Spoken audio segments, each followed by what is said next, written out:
आज हम बात करेंगे अपनी फर्स्ट यूनिट इलेक्ट्रोस्टैटिक्स के सेकंड चैप्टर की। सेकंड चैप्टर है Gauss law and its application, यानी हम इसमें गाउस लॉ के बारे में पढ़ेंगे और उसके कुछ एप्लीकेशन होंगे जो हमें गाउस लॉ की हेल्प से सॉल्व करने हैं।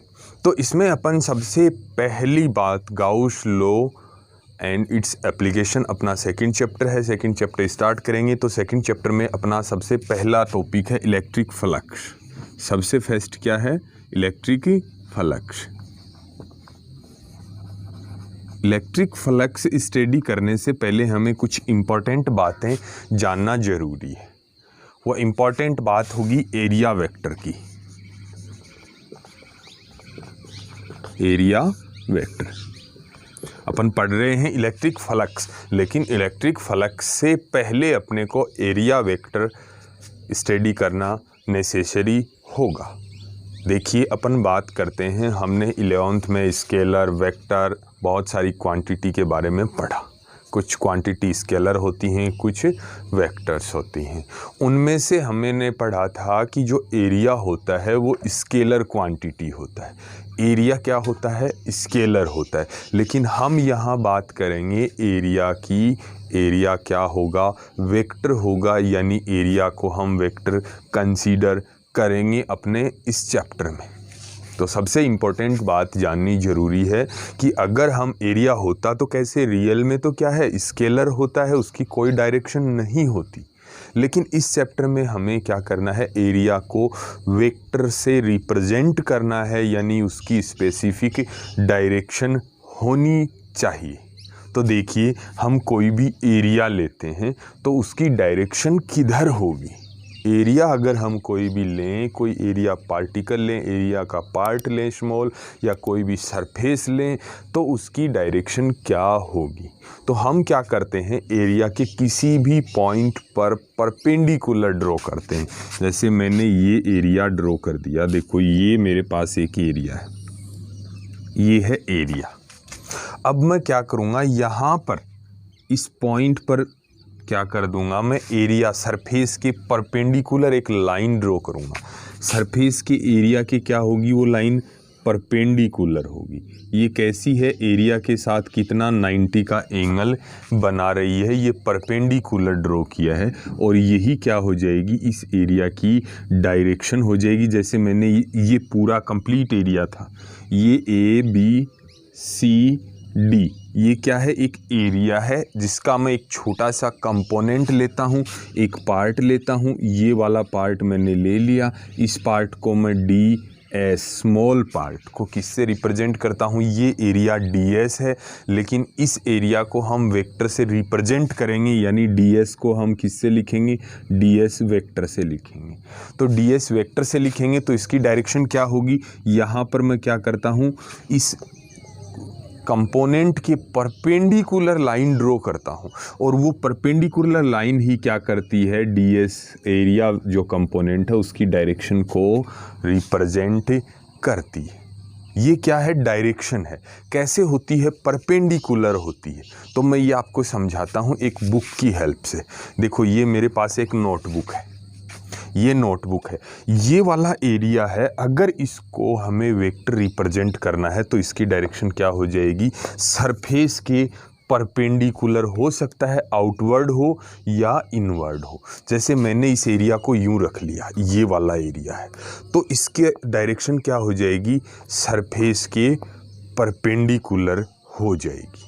मैं इसी एरिया को ऐसे कर लेता हूँ तो इसकी डायरेक्शन क्या हो जाएगी, ये जो एरिया है इसकी डायरेक्शन क्या हो जाएगी, क्योंकि एरिया को मैंने क्या कंसीडर किया, वेक्टर, तो इसके परपेंडिकुलर हो जाएगी। सरफेस के क्या होगी, परपेंडिकुलर इधर भी हो सकती है, या ये वाला ऐसे रख लूँगा तो अपवर्ड या डाउनवर्ड, परपेंडिकुलरली डाउनवर्ड हो सकती है।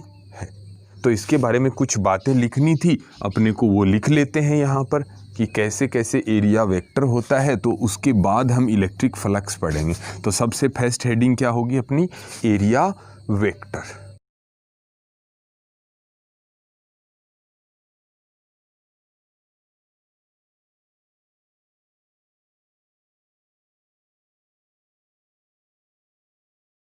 तो ये हुई बात। एरिया क्या होता है, एक्चुअल में क्या होगा, स्केलर क्वांटिटी होगा। एरिया एक्चुअल में स्केलर क्वांटिटी होता है, बट कोई भी जो सरफेस एरिया होगा, कोई भी प्लेन एरिया होगा, अगर हम उसकी डायरेक्शन निकालेंगे तो उस एरिया पर क्या ड्रॉ करेंगे, हम एक नॉर्मल ड्रॉ करेंगे, यानी परपेंडिकुलर लाइन ड्रॉ करेंगे। नॉर्मल क्या होता है, सरफेस के परपेंडिकुलर लाइन होती है, उसी को हम नॉर्मल बोलते हैं। नॉर्मल क्या होता है, परपेंडिकुलर लाइन होती है, उसी को बोलते हैं, किसको बोलते हैं, परपेंडिकुलर लाइन को ही नॉर्मल बोला जाता है। तो जैसे मेरे पास ये प्लेन एरिया है, अगर मैं इसकी डायरेक्शन को रिप्रेजेंट करूँगा तो कैसे होगी, अलोंग इट्स नॉर्मल। इसका जो नॉर्मल ड्रॉ करूँगा उसके अलोंग क्या होगी, डायरेक्शन होती है।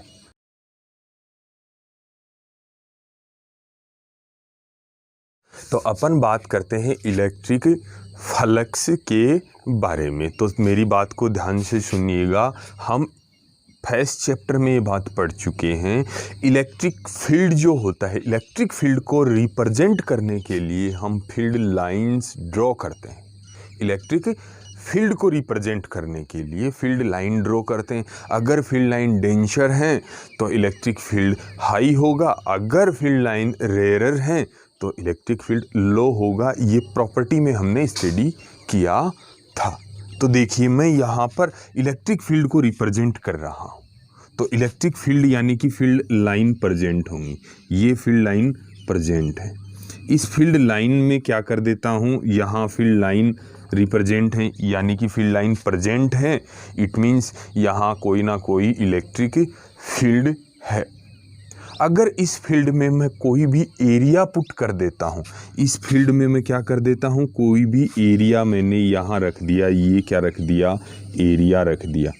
ये क्या है, सरफेस एरिया, इसको एस से रिप्रेजेंट कर देता हूँ। एरिया को हम यहाँ क्या समझेंगे, वेक्टर समझेंगे।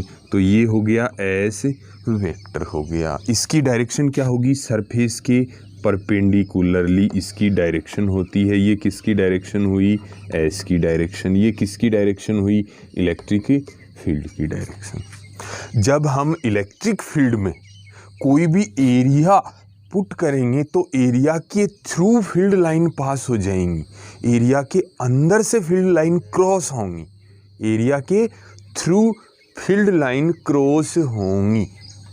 और जो number of field line cross होंगी वही क्या होती हैं, इलेक्ट्रिक फ्लक्स होती हैं। बहुत सिंपल सी बात है।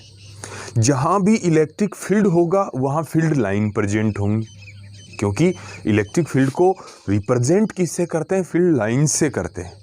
तो यहाँ क्या है, इलेक्ट्रिक फील्ड प्रेजेंट है और उस फील्ड में मैंने क्या रख दिया, एरिया वेक्टर रख दिया, एरिया वेक्टर रख दिया मैंने। तो एरिया वेक्टर के थ्रू क्या होंगी, number of field line pass होंगी। उन नंबर ऑफ फील्ड लाइंस को ही क्या बोलते हैं, इलेक्ट्रिक फ्लक्स बोलते हैं।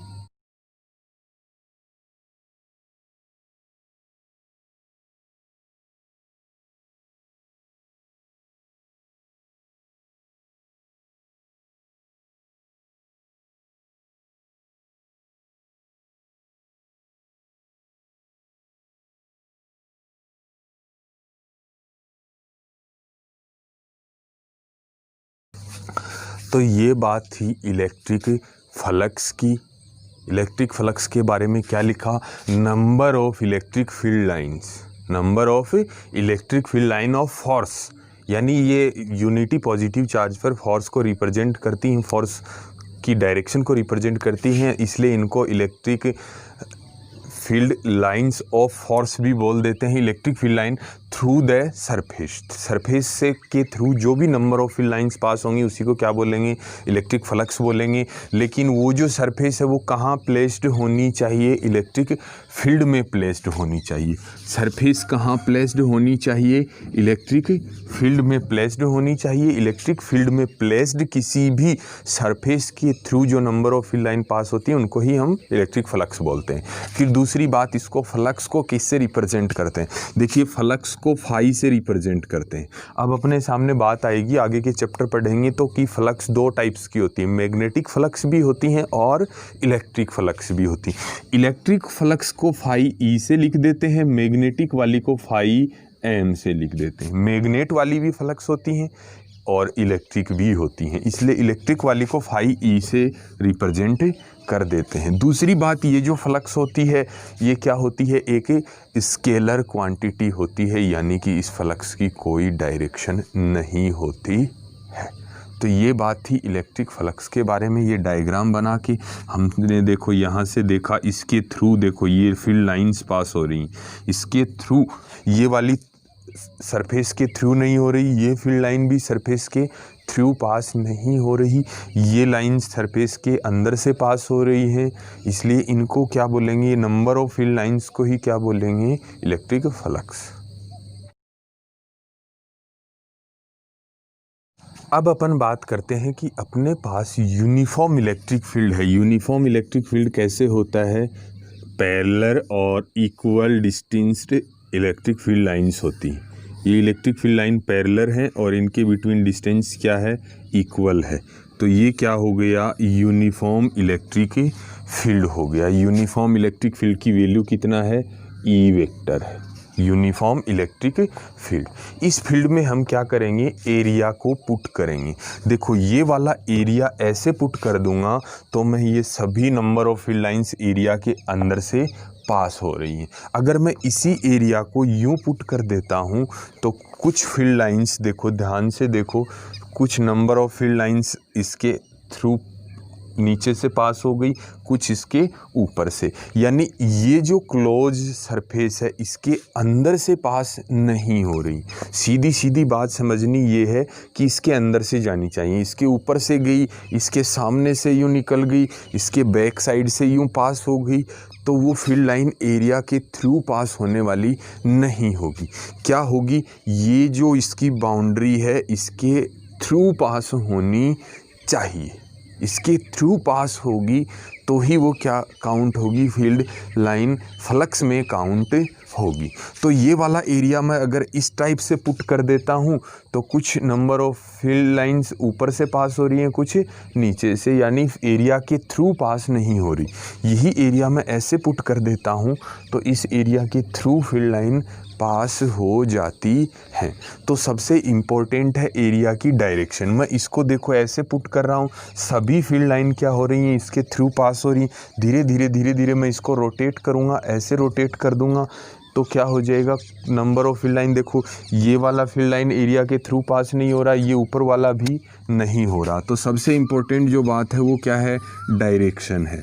देखिए मैं यहाँ एरिया वेक्टर प्लेस कर रहा हूँ, तो मैंने ये वाला एरिया वेक्टर प्लेस कर दिया, ये क्या कर दिया, एरिया प्लेस कर दिया। तो ये वाले एरिया की डायरेक्शन क्या हुई, ये हो गई किसकी, एरिया की डायरेक्शन, सरफेस की डायरेक्शन। एस वेक्टर से रिप्रेजेंट कर दो सरफेस एरिया को, और ये किसकी डायरेक्शन हो गई, इलेक्ट्रिक फील्ड की डायरेक्शन। दोनों के बिटवीन जो एंगल है वो कितना है, थीटा है। ये किसकी डायरेक्शन है, फील्ड इंटेंसिटी की, और ये एरिया की डायरेक्शन है। दोनों के बिटवीन एंगल कितना है, थीटा एंगल है।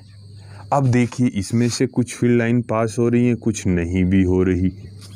तो हमने क्या किया, यूनिफॉर्म इलेक्ट्रिक फील्ड लिया कितना, ई, उसमें क्या किया, सरफेस पुट किया एस, और कितने एंगल पे पुट किया, थीटा एंगल पे।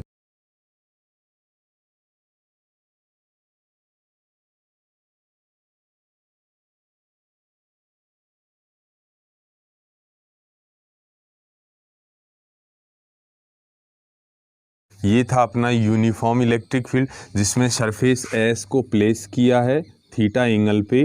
तो हम कैसे डिफाइन करेंगे, ये इलेक्ट्रिक फील्ड भी क्या होती है, वेक्टर क्वांटिटी होती है, और सरफेस भी क्या होता है, वेक्टर होता है।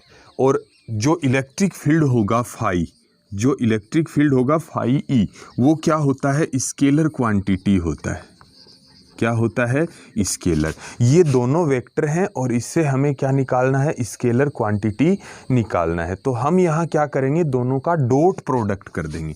कैसे करेंगे, फ्लक्स को कैसे करेंगे, ध्यान से देखिए। ये हमारा फ्लक्स हुआ कौन सा, electric flux. Electric flux find out करने के लिए हम क्या करेंगे, इलेक्ट्रिक फील्ड और जो सरफेस है दोनों का क्या कर देंगे, डॉट प्रोडक्ट कर दिया जाएगा।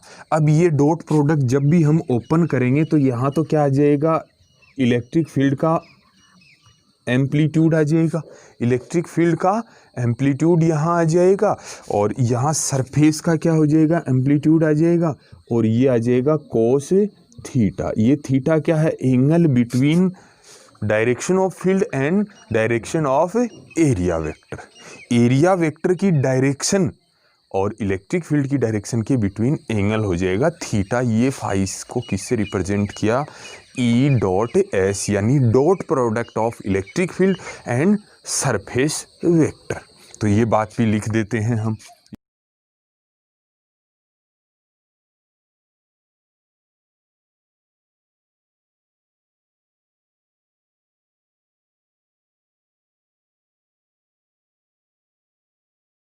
ये हुआ इलेक्ट्रिक फील्ड वेक्टर का और एरिया वेक्टर का जो डॉट प्रोडक्ट है वो हमें क्या प्रोवाइड करवाता है, इलेक्ट्रिक फ्लक्स की वैल्यू प्रोवाइड करवाता है, जो एरिया से लिंक, इस एरिया से जो भी लिंक फ्लक्स है, इस एरिया से जो भी लिंक फ्लक्स है उसकी वैल्यू कहाँ से प्रोवाइड होती है हमें, इलेक्ट्रिक फील्ड वेक्टर और सरफेस जो वेक्टर होता है उनके डॉट प्रोडक्ट से होती है। तो ये बात भी हम किस में लिखेंगे, इलेक्ट्रिक फ्लक्स में ही लिखेंगे। अब अपन को जो समझना है वो बात, एक फॉर्मूला ये होगा जो आपको लर्न करना है, उसके बाद में नेक्स्ट स्क्रीनशॉट ले सकते हो इसका, हम नेक्स्ट बात भी करने वाले हैं। अब जो अपनी नेक्स्ट बात है उसको समझना है, ध्यान से देखोगे। ये हमारा कंप्लीट एरिया कितना है, इस पूरे एरिया को क्या बोलते हैं, एस बोलते हैं, और इसमें बहुत सारी फील्ड लाइन पास हो रही है, इट मीन्स फ्लक्स की वैल्यू हाई है। अगर हम इसका एक छोटा सा पार्ट ले लेते हैं, इसका क्या ले लेते हैं, एक स्मॉल कंपोनेंट लेते हैं, एरिया अपना बड़ा सा एरिया है तो उसमें बहुत सारी फील्ड लाइन पास होंगी, लार्ज एरिया से large number of field line pass होंगी तो फ्लक्स की वैल्यू भी हाई होगी। अगर हम एरिया को स्मॉल कंपोनेंट लेते हैं, एरिया क्या कर देते हैं, स्मॉल लेते हैं, तो उसमें नंबर ऑफ फील्ड लाइंस जो पास होंगी वो लो होंगी, तो फ्लक्स की वैल्यू भी क्या हो जाएगी, लो हो जाएगी। तो हम देखिए हमने पढ़ा क्या है, अभी तक जो हमने पढ़ा है, we know that phi E equals to E vector dot S vector, okay. उसके बाद हम बात कर रहे हैं स्मॉल एरिया की, यानी एरिया हमें क्या लेना है, स्मॉल पार्ट में लेना है, स्मॉल कंपोनेंट में लेना है। एरिया अगर स्मॉल ले लेंगे तो क्या होगा, उसके थ्रू पास जो फील्ड लाइंस होंगी वो भी लो हो जाएंगी, तो फ्लक्स की वैल्यू भी क्या हो जाएगी, लो हो जाएगी।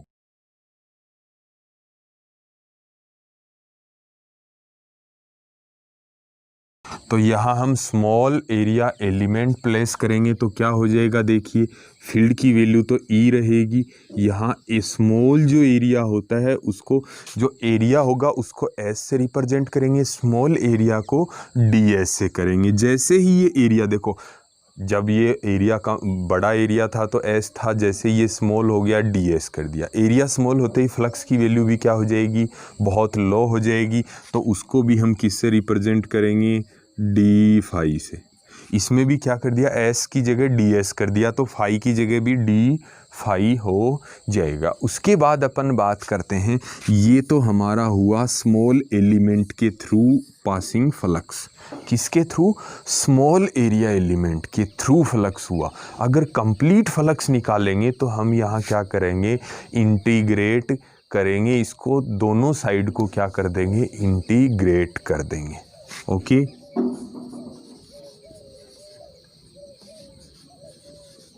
इंटीग्रेटेड बोथ साइड्स, दोनों साइड को इंटीग्रेट करेंगे तो ये आ जाएगा डी फाई ई, और ये क्या हो जाएगा, ई डी एस। उसके बाद इसका क्या बन जाएगा, ये कंप्लीट फ्लक्स आ जाएगा, टोटल फ्लक्स आ जाएगा। इंटीग्रेट करने से क्या आ जाएगा, टोटल फ्लक्स की वैल्यू आ जाएगी, और टोटल फ्लक्स क्या हो जाएगा, इसको यूं का यूं छोड़ दो, ई डॉट ds। लेकिन एक बात यहाँ देखना है कि हमें यहाँ इंटीग्रेशन पे क्या लगा देना है, एक राउंड लगा देना है, एक ऐसे राउंड का साइन लगा देना है। ये क्या है, क्लोज सरफेस को रिप्रेजेंट कर रहा है। क्या कर रहा है, क्लोज सरफेस को रिप्रेजेंट कर रहा है। यानी कि हम क्या कर रहे हैं, ध्यान से देखिए, ये क्या है, इलेक्ट्रिक फील्ड है। इसका क्या कर रहे हैं, एरिया कंपोनेंट के रेस्पेक्ट में इंटीग्रेशन कर रहे हैं, लेकिन क्लोज एरिया कंपोनेंट। ये किसको रिप्रेजेंट करता है, ये जो ऐसे साइन लग रहा है ये वाला, ये किसको रिप्रेजेंट कर रहा है, क्लोज एरिया को। किसको रिप्रेजेंट करेगा, ये क्लोज्ड एरिया को रिप्रेजेंट करेगा। और हमने यहाँ पे क्या लिखा है, देखो ये लिखा हुआ है E डॉट ds। इसका मीन क्या है, इलेक्ट्रिक फील्ड का क्या कर रहे हैं, हम इंटीग्रेशन कर रहे हैं। किसका, इलेक्ट्रिक फील्ड का इंटीग्रेशन कर रहे हैं, और एरिया कंपोनेंट के रेस्पेक्ट में कर रहे हैं, लेकिन क्लोज एरिया कंपोनेंट के रेस्पेक्ट में हो रहा है ये इंटीग्रेशन। तो यहाँ तक की बात हमारे समझ में आई होगी। ये क्लोज एरिया कंपोनेंट है, उसके रेस्पेक्ट में इलेक्ट्रिक फील्ड का क्या कर दिया, इंटीग्रेशन कर दिया। तो हमारे पास टोटल फ्लक्स आ जाएगी। यानी कि फ्लक्स का ये फॉर्मूला भी यूज कर सकते हैं, ये वाला भी यूज कर सकते हैं, और ये वाला फॉर्मूला भी यूज कर सकते हैं। उसके बाद अपन यहाँ बात करने वाले हैं किसकी, इलेक्ट्रिक फ्लक्स की यूनिट के बारे में। तो यहाँ बात करेंगे SI यूनिट के बारे में। देखिए कैसे हम SI यूनिट फाइंड आउट करेंगे इजीली। ये क्या है, इलेक्ट्रिक फील्ड है, और इलेक्ट्रिक फील्ड आप पिछले चैप्टर में पढ़ चुके हो। इलेक्ट्रिक फील्ड की यूनिट क्या होती है, हम यहाँ इलेक्ट्रिक फ्लक्स की यूनिट निकाल रहे हैं। तो सबसे पहले देखो ये फॉर्मूला पढ़ा हमने। यहाँ देखो फील्ड की यूनिट क्या है, न्यूटन पर कूलाम होती है। न्यूटन पर कूलाम, यानी वो फॉर्मूला याद आया होगा F/Q0 वाला, उससे इसकी वैल्यू सॉल्व करते हैं। तो हमने यहाँ न्यूटन पर कूलाम इसकी यूनिट निकाली। फिर ये क्या है, सरफेस एरिया है, यानी एरिया की यूनिट क्या होती है, SI यूनिट। तो ये मीटर स्क्वायर हो गया। तो क्या हो गया, इलेक्ट्रिक फ्लक्स की यूनिट क्या हो गया, न्यूटन इंटू मीटर स्क्वायर और पर कूलॉम। या इसको ऐसे भी लिख सकते हो, न्यूटन इंटू मीटर स्क्वायर और कूलॉम इनवर्स भी लिख सकते हो। उसके बाद हम बात करेंगे डायमेंशन की। किसकी बात करेंगे, डायमेंशन। डायमेंशन कैसे फाइंड आउट करेंगे, देखिए यहाँ से ही डायमेंशन फाइंड आउट करेंगे। सबसे पहले बात आती है न्यूटन। न्यूटन किसकी यूनिट है, फोर्स की यूनिट है। तो सबसे पहले यहाँ फोर्स की डायमेंशन लिखनी है M1 L1 T-2। मैंने आपको कई बार बताया कि फोर्स की यूनिट आपको लर्न कर लेनी चाहिए, क्योंकि ये बहुत बार यूज होती है। न्यूटन से बात आया, फोर्स की डायमेंशन रख दी। फिर मीटर स्क्वेयर है, मीटर स्क्वेयर है, यानी यहाँ डायमेंशन लिखेंगे L2। कितने टाइम लेंथ यूज हो रही है, 2 टाइम। फिर नीचे क्या है, कूलॉम। कूलॉम चार्ज की यूनिट है। तो मैंने आपको चार्ज के बारे में भी बताया, I=Q/T का फॉर्मूला होता है। T इधर ले आओ और क्या हो जाएगा, Q=IT, यानी एम्पियर इंटू सेकेंड। और इसकी डायमेंशन A1 T1 होगी। इसकी भी मैंने आपको कहा था बहुत बार यूज होती है, तो इसको लर्न कर लेना चाहिए। तो यहाँ टोटली M देखो कितना है, M1 है। सब जगह चेक किया हमने, M1 था। L क्या हुआ, 1 ये रहा, 2 ये रहा, तो L की पावर क्या हो गई, 3 हो गई। उसके बाद T देखो, T-2 है, ये वाला T ऊपर जाके -1 बनेगा, तो T कितने हो जाएंगे, -3। और ये A ऊपर जाएगा तो ये -1 बनेगा। ये क्या थी, इलेक्ट्रिक फ्लक्स की डायमेंशन थी। उसके बाद अपन बात करते हैं, यहाँ पर ये नोट कर लिया होगा आपने, ये हमारे कोई काम का नहीं है, इसका स्क्रीनशॉट ले सकते हो। अब अपन बात करने वाले हैं कि जो इलेक्ट्रिक फ्लक्स है वो किस किस पर डिपेंड करता है। देखिए फ्लक्स का क्या फॉर्मूला पढ़ा हमने, ϕ = E∠S। इसको मैं ओपन कर लेता हूँ, तो डॉट प्रोडक्ट में क्या आता है, ES cos थीटा आ जाता है। ये इलेक्ट्रिक फील्ड का क्या है, मैग्नीट्यूड, ये एरिया मैग्नीट्यूड है, और ये थीटा। तो ध्यान दीजिए, फ्लक्स की वैल्यू किस पे डिपेंड करती है, इलेक्ट्रिक फील्ड इंटेंसिटी पर डिपेंड करती है। किस पे डिपेंड करती है? इलेक्ट्रिक फील्ड पर डिपेंड करती है। दूसरी बात किस पे डिपेंड करती है? सरफेस पे डिपेंड करती है। और थर्ड बात क्या हुआ?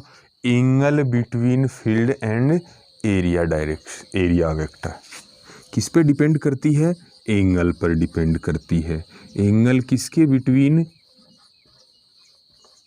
इलेक्ट्रिक फील्ड वेक्टर और एरिया वेक्टर। एरिया वेक्टर और फील्ड, इलेक्ट्रिक फील्ड जो वेक्टर होता है, दोनों के बिटवीन जो एंगल होता है उस पे डिपेंड करता है फ्लक्स की वैल्यू। यानी बात करें हम इलेक्ट्रिक फील्ड को चेंज करेंगे तो भी फ्लक्स चेंज होगा, एरिया को चेंज करेंगे, एरिया डिक्रीज या इंक्रीज करेंगे तो भी फ्लक्स चेंज होगा, और एंगल चेंज करेंगे तो भी क्या होगा? फ्लक्स की वैल्यू वेरी करेगी। यानी हम परपेंडिकुलर, इसको रोटेट करो एरिया को, ये वाला एरिया रोटेट करके ऐसे कर दो आप, यहाँ समझिए मेरी बात को, मैंने कैसे पुट कर दिया एरिया, ये पुट कर दिया इस टाइप से, ये वाला एरिया पुट कर दिया, तो इसकी डायरेक्शन क्या हो गई? ये डायरेक्शन हो गई। बॉल ऑफ फील्ड और एरिया दोनों में कितना एंगल है? 90 का एंगल है, तो यहाँ 90 रखते ही cos 90 जीरो हो जाएगा और फाई की वैल्यू कितनी आ जाएगी? जीरो आ जाएगी। यानी इसको एंगल को रोटेट करने से भी फ्लक्स की वैल्यू वेरी करती है। तो ये बात थी इलेक्ट्रिक फ्लक्स के बारे में। फिर एक और बात बता देता हूँ मैं यहाँ पर, एक छोटी सी, कि जब भी कोई क्लोज एरिया होता है, जैसे ये कोई क्लोज एरिया है, इसमें अगर फ्लक्स इंटर कर रहा है, फील्ड लाइंस इंटर कर रही है, फील्ड लाइन क्या कर रही हैं?